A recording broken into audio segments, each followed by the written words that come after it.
For those na mayroong, what do you call this, GeForce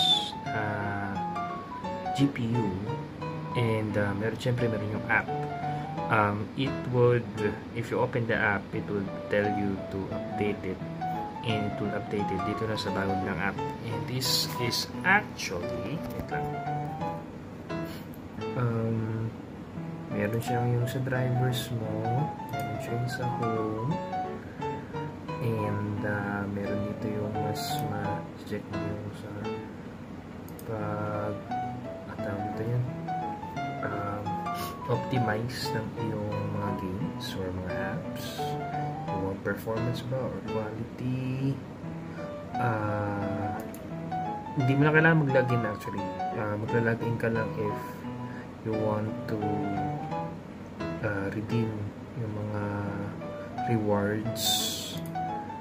Settings is just settings, then system if gusto mo. So it's mas malawak na siya, hindi lang siya driver update tsaka graphics. So, konting update lang.